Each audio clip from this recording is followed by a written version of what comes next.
मणिपुर में सेना के काफिले पर आतंकी हमला, सीओ समेत 7 की गई जान। कैसे हुआ यह अटैक, देखिए। इस हमले में कमांडिंग ऑफिसर कर्नल विप्लव त्रिपाठी, उनकी पत्नी और बेटे ने मौके पर ही दम तोड़ दिया।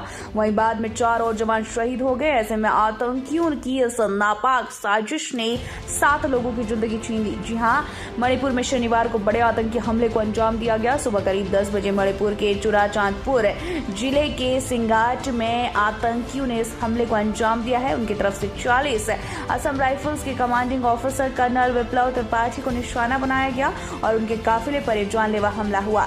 इस हमले में कमांडिंग ऑफिसर की पत्नी, उनके बेटे ने मौके पर ही दम तोड़ दिया। वहीं बाद में 4 और जवान शहीद हो गए।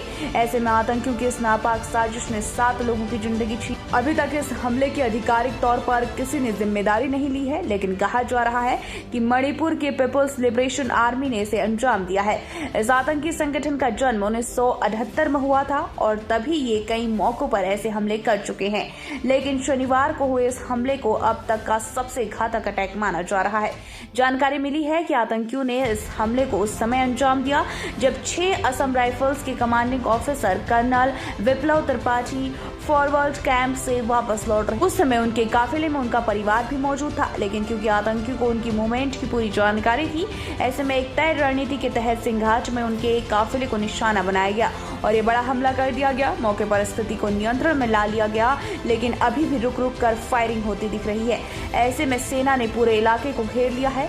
उन दहशतगर्दों को पकड़ने का प्रयास किया जा रहा है। बताया जा रहा है हमले के तुरंत बाद 2 संदिग्धों को हिरासत में लिया गया था, लेकिन उन्हें भी छोड़ दिया गया। ऐसे में अभी के लिए जांच जारी है। इस हमले के पीछे की साजिश समझने का प्रयास किया जा रहा है। इस आतंकी हमले की हर तरफ निंदा हो रही है। मुंहतोड़ जवाब देने का जोर दिया जा रहा है। मणिपुर सीएम बीरेन सिंह ने ट्वीट किया है कि 46 असम राइफल्स के काफिले पर कायरतापूर्ण हमले की कड़ी निंदा की जाती है। इसमें सीओ और उनके परिवार समेत कुछ कर्मियों की मौत हो गई है। राज्य के बल और अर्धसैनिक बल पहले से ही आतंकियों के खिलाफ ऑपरेशन चला रहे हैं और दोषियों पर कड़ी कार्रवाई होगी।